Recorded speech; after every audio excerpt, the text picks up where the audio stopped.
പ്രിയപ്പെട്ട മാധ്യമപ്രവർത്തകർ, കൈരളി ശ്ലോകരംഗം കെ.എൻ. വിശ്വനാഥൻ നായർ എന്ന ഹൈസ്കൂൾ അധ്യാപകനും പിന്നീട് മാസ്റ്ററുമായ കെ.എൻ. വിശ്വനാഥൻ നായർ 1989 പാലായിക്കടുത്ത് ഇടനാട് എന്ന് പറയുന്ന കൊച്ചു ഗ്രാമത്തിൽ പ്രവർത്തനം ആരംഭിച്ചു.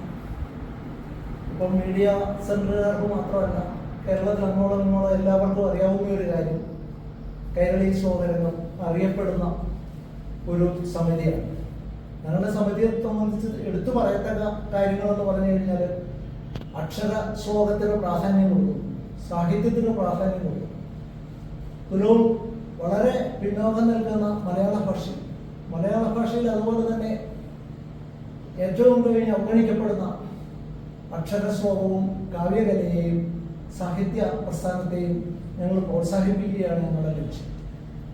പലയിടത്തും ഓൺലൈൻ കളരികൾ സജീവമാകുമ്പോൾ ഞങ്ങൾ ഓഫ്ലൈൻ കളരി വളരെ നിർബന്ധമായിട്ട് ഉണ്ട്. നിങ്ങളുടെ മീഡിയ സെൻ്ററുകളിൽ കൂടി ഞങ്ങൾക്ക് തന്നിരുന്ന ആ ഒരു കാര്യത്തിൽ നിന്ന് തന്നെ നിങ്ങൾക്കറിയാം, ഏപ്രിൽ 1 മുതൽ ഏപ്രിൽ 30 വരെ ഞങ്ങൾ വളരെ വിശദമായ രീതിയിൽ 1 മണി മുതൽ രാവിലെ 10 മണി മുതൽ 1 മണി വരെ എല്ലാ ദിവസവും 10 ശ്ലോകങ്ങൾ 5 കാവ്യകേളികൾ പഠിപ്പിച്ചു.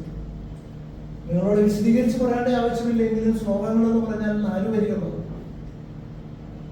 കവിത എന്ന് പറഞ്ഞു കഴിഞ്ഞാൽ ദ്രാവിഡ വൃത്തത്തിലുള്ള 8 വരി കവിതകളാണ്.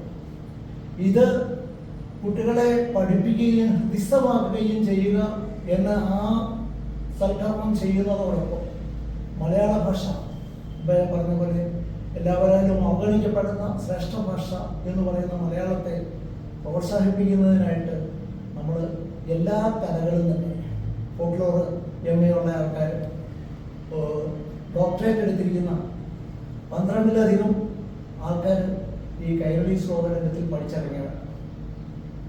ഇത്രയും ആൾക്കാരാണ് ക്ലാസ് എടുക്കുന്നതിലും ഉന്നയിക്കുന്നത്. ഈ 30 ദിവസത്തിൽ 2 ദിവസം ഒഴികെ ബാക്കിയുള്ള എല്ലാ ദിവസവും ക്ലാസ് ഉണ്ട്. ആ ക്ലാസ് എടുത്തിരിക്കുന്നത് യൂണിവേഴ്സിറ്റി കോളേജിൽ അധ്യാപകരായിട്ടുള്ളത്,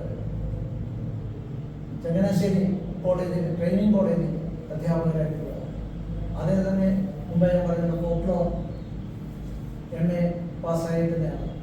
ഇപ്പോൾ മലയാളത്തിൽ കഴിഞ്ഞ ഫസ്റ്റ് റാങ്ക് കിട്ടിയ ഒരു കുട്ടിയാണ് നമ്മുടെ കൂട്ടത്തിൽ ഇപ്പോൾ ഉള്ളത്. കുട്ടിയാണ് കൈരളി കുട്ടി തന്നെയാണ്, വ്യക്തിയ ഇപ്പോഴും പഠിച്ചുകൊണ്ടിരിക്കുക. ആ രീതിയിലുള്ള പ്രഗത്ഭരായ കുട്ടികൾ, കൊച്ചു കുട്ടികളെ ഞങ്ങൾ ഇന്നും കൊണ്ടുവന്നിട്ടില്ല. സത്യം പറയുകയാണെങ്കിൽ നിങ്ങൾ അങ്ങ് വരാമോ എന്ന് ഞാൻ ഇന്നലെ ചോദിച്ചപ്പോൾ, ഇന്നലെ ആണെങ്കിൽ കൊച്ചു കുട്ടികൾ ഇത്രയുള്ള കുട്ടികളുടെ ആ പെർഫോമൻസ് ഒക്കെ നിങ്ങൾക്ക് കാണിക്കുമ്പോൾ സത്യം പറഞ്ഞാൽ വളരെ രസകരമാണ്. ഞങ്ങളെ സംബന്ധിച്ചിടത്തോളം അഖില കേരളാടിസ്ഥാനത്തിലാണ് മത്സരങ്ങൾ സംഘടിപ്പിക്കുന്നത്. അത് മൺമറഞ്ഞു പോയ സൂര്യകളുടെ ഓർമ്മ നിലനിർത്തത്തക്ക രീതിയിൽ അവരുടെ പേരിലാണ് അവാർഡുകളുള്ളത്. ഇപ്പം ഇവിടെ ഏറ്റവും കൂടുതൽ അറിയാവുന്ന മീഡിയക്കാരൻ കൂടെ നിൽക്കുമ്പോൾ ഞാൻ പറയുകയായിരുന്നു, എൻ്റെ അച്ഛൻ KG നാരായണൻ നായർ സ്മാരക ട്രോഫിയുണ്ട്, അതേപോലെ തന്നെ MV നീലകണ്ഠൻ നായർ സ്മാരക ട്രോഫിയുണ്ട്. രാഷ്ട്രീയ ലേശം ഇതിൽ ഉണ്ടാവരുത് എന്ന് കണക്ക് കൂട്ടി എപ്പോഴും നമ്മൾ രാഷ്ട്രീയക്കാരെ ഒരു പ്രോഗ്രാമിനും വിളിച്ചിട്ടില്ല. അപ്പം നിങ്ങളുടെ കയ്യിൽ കിട്ടുന്ന നോട്ടീസ് കാണുമ്പോൾ നിങ്ങൾക്കത് മനസ്സിലാവും. വിളിക്കുന്നത് മുഴുവൻ സാംസ്കാരിക നേതാക്കന്മാരാണ്. അവർക്ക് രാഷ്ട്രീയമുണ്ടോ? ഞങ്ങൾക്കും രാഷ്ട്രീയമുണ്ടോ? പക്ഷെ ഞാൻ പറഞ്ഞ കുട്ടികളിലേക്കോ അല്ലെങ്കിൽ ഞങ്ങളുടെ സംരംഭങ്ങളിൽ കൂടി അവരെ പ്രോത്സാഹിപ്പിക്കുന്ന ഒരു പരിപാടി ഞങ്ങൾക്കില്ല. ഇപ്പോൾ ലീലാകൃഷ്ണ സാർ ഇടതുപക്ഷ സ്ഥാനാർത്ഥിയായിരുന്നു. കഴിഞ്ഞ എൻ്റെ മുമ്പിലത്തെ വർഷം അദ്ദേഹമായിരുന്നു ഉദ്ഘാടനം ചെയ്തത്. ഇത്തവണ നമ്മുടെ പ്രോഗ്രാം ഉദ്ഘാടനം ചെയ്യുന്നത് ജയകുമാർ സാർ. ജയകുമാർ സാറിനെ സംബന്ധിച്ച് മുൻ ചീഫ് സെക്രട്ടറിയാണ്. കൈരളി ശ്ലോകരംഗവുമായി വളരെ അടുത്ത ബന്ധമുണ്ട്. മാമ്പഴത്തിൽ കൂടി ഇവിടെ ഇടവസ്ഥിരിക്കുന്ന അനഹ, ജയലക്ഷ്മി, ശ്രീകാന്ത് ഇവരൊക്കെ സമ്മാനിതരാണ്. 1ാം സമ്മാനം 2ാം സമ്മാനം ഒക്കെ വാങ്ങിയിരിക്കുന്ന കുട്ടികളാണ്. ഈ വലതുവസ്ഥിരിക്കുന്ന കുട്ടികൾ നിത്യമൊക്കെ അന്ന് കൈകളിലേക്ക് എത്തിയിട്ടില്ല, 2020 എത്തിയിട്ടില്ല, പഠിച്ചുകൊണ്ടിരിക്കുകയാണെന്ന് ഞാൻ പറഞ്ഞു. അതുകൊണ്ട് പല ആൾക്കാരെ സംബന്ധിച്ചും ഈ സാഹിത്യകാരന്മാർ ഇപ്പോൾ തിരുവനന്തപുരത്ത് സുഗതകുമാരി ടീച്ചർ, വിഷ്ണുനാരായണ നമ്പൂരി സാറും ONV സാറും ഒക്കെ വളരെ നല്ല ബന്ധത്തിലാണ് ഞങ്ങളുടെ കളരി സന്ദർശിച്ചിട്ടുള്ളത്. ഏറ്റവും എടുത്തു പറയത്തക്ക കാര്യം ഞങ്ങളുടെ മത്സരങ്ങളാണ്. മത്സരങ്ങളെ സംബന്ധിച്ച് ഞാൻ പറഞ്ഞു. പിന്നെ പ്രോഗ്രാമിനെ സംബന്ധിച്ചുള്ള ഡീറ്റെയിൽസ് എല്ലാ വർഷവും നടത്തിവരുന്ന മറ്റൊരു പ്രത്യേകത എന്ന് പറയുന്നത് ഒരു ആചാര്യനെ അല്ലെങ്കിൽ ഒരു കവിയെ ഗുരുപൂജ, ആചാര്യ പൂജ എന്നൊരു സംഗതിയുണ്ട്. ഇത്തവണ കാന്തല്ലൂർ ഗവേഷണശാലയുടെ ഡയറക്ടറായിട്ടുള്ള PC മുരളി മാധവ മാഷിനെയാണ് നമ്മൾ ആചാര്യ പൂജ നടത്തുന്നത്. ആചാര്യ പൂജ നടത്തുന്ന സമയം വലിച്ചിന് നിർബന്ധം ഉണ്ടായിരുന്നു. നമ്മൾ കടയിൽ നിന്ന് വാങ്ങുന്ന പൂവോ ഒക്കെ കൊടുത്തിട്ടല്ല അദ്ദേഹത്തെ ആദരിക്കേണ്ടത്. പകരം നിങ്ങളുടെ വീട്ടിലും നാട്ടിലും ഒക്കെയുള്ള തൊടിയിലെ പൂക്കളൊക്കെ എടുത്തിട്ട് നിങ്ങൾ തന്നെ മാല കെട്ടി ഹാരാർപ്പണവും അതുപോലെ തന്നെ സ്വന്തം ശ്ലോകങ്ങൾ എഴുതി കൊടുക്കണം. അതെന്ത് തെറ്റുള്ളതാണെങ്കിലും സ്വന്തം വരികൾ, ശ്ലോകമാണെങ്കിലും കവിതയാണെങ്കിലും സ്വന്തം വരികൾ കൊടുക്കണം എന്നുള്ളതും ഹാരാർപ്പണവും കാവ്യോപഹാരവും കൈകളി കുട്ടികളിൽ നോട്ടീസിൽ ഒരു ഇത് വെച്ചിട്ടുണ്ട്. അത് കൈകളി കുട്ടികൾ അദ്ദേഹത്തിന് ആചാര്യ പൂജ നടത്താനായിട്ട് ഉള്ള ഒരു ചടങ്ങായിട്ടാണുള്ളത്. അതിനുശേഷം കുട്ടികളുടെ ഒരു സന്തോഷം എന്ന് പറയുന്ന ഈ ദിവസങ്ങളിൽ സൂചിപ്പിച്ച പോലെ തന്നെ കളരി മത്സരങ്ങൾ നടത്തിയതാണ്. അത് ഈ ശ്ലോകോത്സവം എന്നുള്ളതുകൊണ്ട് തന്നെ അതിൻ്റെ ഒരു കൊടിയേറ്റ് പോലെയാണ് കളരി മത്സരം നടക്കുക. അപ്പോൾ അതിൽ ഏറ്റവും കൂടുതൽ പോയിന്റ് കിട്ടുന്ന ഒരു കുട്ടിക്ക്, പല വിഭാഗങ്ങളിലായിട്ട് പോയിന്റ് കിട്ടുന്നതിൽ ഒരു കുട്ടിയെ തിരഞ്ഞെടുത്ത് ആ കുട്ടിക്ക് മുത്തശ്ശി മധുരം എന്നൊരു അവാർഡ് കൊടുക്കുന്നുണ്ട്. അപ്പോൾ കുട്ടികളുടെ സന്തോഷം ഈ ഹാരാർപ്പണവും കാവ്യോപഹാരവും മുത്തശ്ശി മധുരം, ശ്ലോകതാരകം, പുസ്തകത്തിൽ ഏറ്റവും കൂടുതൽ ശ്ലോകം പഠിച്ച കുട്ടിക്ക് കൊടുക്കുന്ന പുരസ്കാരമുണ്ട്. അങ്ങനെയുള്ള മുത്തശ്ശി മധുരമാണെങ്കിൽ KG നാരായണൻ നായരുടെ ഭാര്യ, K വിശ്വനാഥൻ നായരുടെ അമ്മ. അപ്പോൾ കാർത്തിയാനിക്കുട്ടിയമ്മയുടെ പേരിൽ കൊടുക്കുന്ന ഒരു പുരസ്കാരമാണ് മുത്തശ്ശി മധുരം. ശ്ലോകതാരകമാവട്ടെ രവീന്ദ്രൻ സാർ അതിൻ്റെ ആദ്യകാല പ്രവർത്തനങ്ങളിലൊക്കെ ഉണ്ടായിട്ടുള്ള സാറിൻ്റെ പേരിലാണ് കൊടുക്കുന്നത്. അങ്ങനെ നമ്മളിൽ നിന്ന് പോയ ആളുകളെ എല്ലാം ഈ ഒരു ഓർമ്മയിലൂടെ തിരിച്ചു കൊണ്ടുവരാനും മാതാപിതാക്കളിലേക്ക് കൊടുക്കാനുള്ള രീതിയിലാണ് ഇതിൻ്റെ എല്ലാ ഇതും പോകുന്നത്. അതിനുശേഷം ഈ സമ്മേളനത്തിന് ശേഷം നടക്കുന്നത് കാവ്യസന്ധ്യയാണ്. കാവ്യസന്ധ്യ ഉദ്ഘാടനം ചെയ്യുന്നത് പ്രസിദ്ധ കവിയായിട്ടുള്ള PP രാമചന്ദ്രനാണ്. അതിൻ്റെ അധ്യക്ഷനായിട്ടുള്ള P രാമനാണ്. രണ്ടുപേരും മലയാളത്തിൽ വളരെ പരിചിതരായ കവികളാണ്. ആ പരിപാടിയിൽ തന്നെ അരവിന്ദൻ മാഷ് അതുപോലെ ജയകുമാർ സാർ ഉദ്ഘാടകന്റെയൊക്കെ കവിതകൾ വരുന്നുണ്ട്. അപ്പോൾ പല കവികളുടെ കവിതകളും അതിൻ്റെ ഒരു ചർച്ചയും ഒക്കെ കഴിഞ്ഞിട്ട് ഒരു ശ്ലോകനിശയോടുകൂടി, ശ്ലോകനിശ എന്ന് പറയുന്നത് ശ്ലോക സദസ്സായിട്ട് എല്ലാവരും ഒരുമിച്ചിരുന്ന് ശ്ലോകം ചൊല്ലി പിരിയുകയാണ് ഈ വാർഷികത്തിൻ്റെ ഒരു മുഴുവൻ ദിനം എന്ന് പറയുന്നത്. വാർഷികത്തോടനുബന്ധിച്ച് നമ്മുടെ കൊച്ചുകുട്ടികളുടെ അരങ്ങേറ്റം നടക്കുന്നുണ്ട്. അതെല്ലാ വർഷവും തുടർന്നു വരുന്നതാണ്. ഈ ഏപ്രിൽ മാസത്തിൽ നടക്കുന്ന ക്ലാസ്സുകളിൽ 3-4 കുട്ടികൾ അവരെ പ്രാപ്തരാക്കുകയും അവരെ അരങ്ങേറ്റുകയാണ് ചെയ്യുന്നത്. പോലീസും പറയാറുള്ളത് അരങ്ങേറ്റത്തിന് കുട്ടികൾ ഉണ്ടായാൽ വാർഷികം നടത്തിയിരിക്കണം. അതല്ലാതെ വാർഷികത്തിൻ്റെ പ്രാധാന്യം അത്രത്തോളം മുന്നോട്ട് ഞങ്ങൾ കൊണ്ടുപോകുന്നു. കൂടാതെ അരങ്ങേറ്റം നടത്തുന്ന കൂടെ തന്നെ മത്സരങ്ങളുണ്ട്. ഇവിടെ പറഞ്ഞു, മത്സരങ്ങളിൽ കൈരളി കുട്ടികൾ പങ്കെടുക്കുന്നില്ല. അവർക്ക് പ്രത്യേക മത്സരം 27-28 തീയതികളിൽ നമ്മൾ നടത്തി. അതിൻ്റെ ഏറ്റവും മത്സര ഫലങ്ങൾ പലതും ഏകാക്ഷര മത്സരങ്ങൾ, വ്യത്യസ്ത തരത്തിലുള്ള മത്സരങ്ങൾ ആണ് നടത്തപ്പെടുന്നത്. അതുപോലെ തന്നെ ആശാൻ കവിതകളെ കുറിച്ച് തന്നെ, ആശാൻ കവിതകൾ തന്നെ വെച്ചുകൊണ്ട് ഒരു കവിത ചൊല്ലൽ മത്സരമായിട്ട് നടത്തി. അങ്ങനെ വ്യത്യസ്ത രീതിയിലുള്ള മത്സരങ്ങൾ നമ്മുടെ കളരി മത്സരങ്ങളിൽ അവാർഡ് ഉൾപ്പെടെ ഇവിടെ സാംസ്കാരിക സമിതികൾ ഏർപ്പെടുത്തിയിരിക്കുന്ന ഒത്തിരി അവാർഡുകൾ ലഭിക്കും.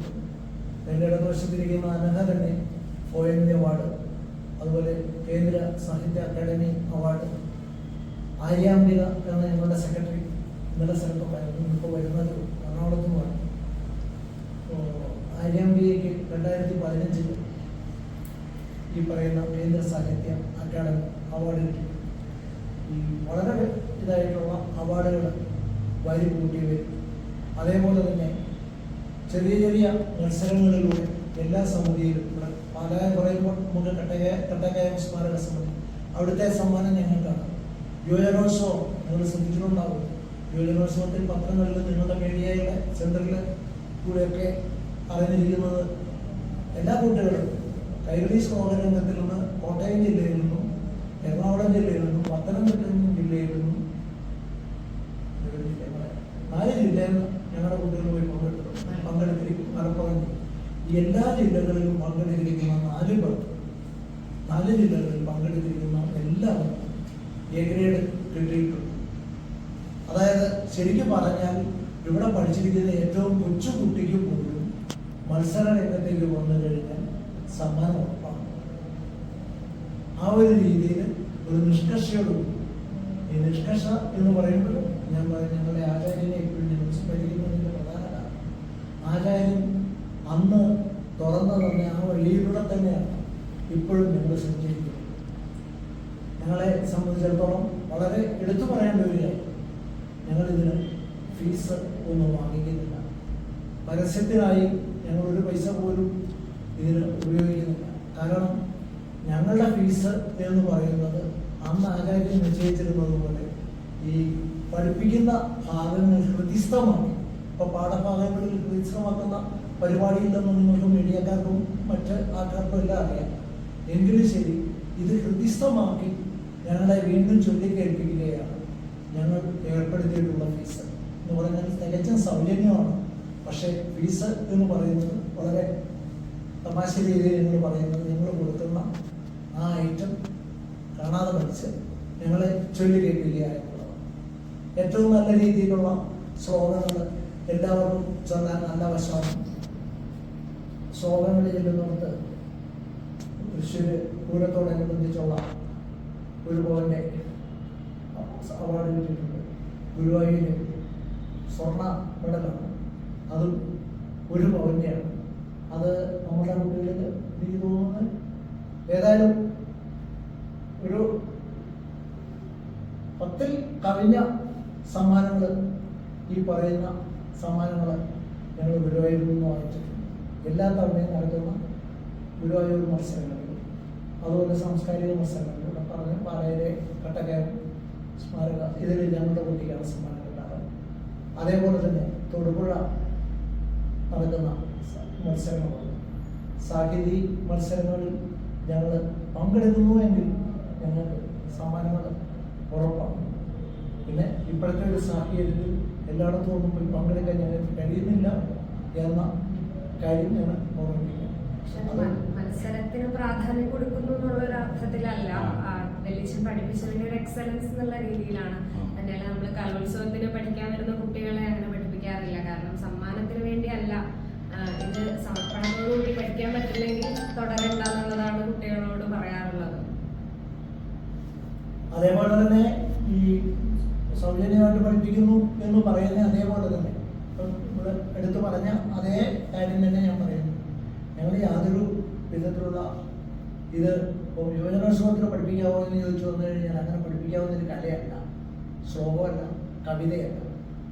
കവിതയുടെ ചൊല്ലുനൃത്തം മാമ്പഴം, കൈരളി ശ്ലോകരംഗത്തിൻ്റെ മാമ്പഴം, ഇതിലൊക്കെ കൈരളി ചാനലിൽ നടത്തിയപ്പോൾ കൈരളി ശ്ലോകരംഗത്തിൽ പഠിച്ചിരിക്കുന്ന ആ 10 വിദ്യാർത്ഥികളിൽ കൂടുതൽ അതിൽ പങ്കെടുക്കുകയും സമ്മാനിതരാകുകയും ചെയ്തു.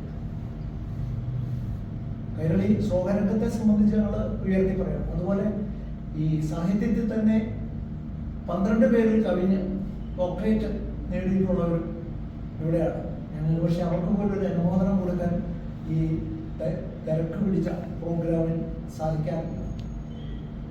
OMV പുരസ്കാരം കിട്ടിയപ്പോഴും മറ്റു കാര്യങ്ങൾ ഞങ്ങളുടെ വീട്ടിൽ വരുവാണെങ്കിൽ ഇപ്പോൾ ഈ അനഹ എൻ്റെ മോളാണ്, ഇപ്പോൾ ഇരിക്കുന്നത് എൻ്റെ മോളാണ്.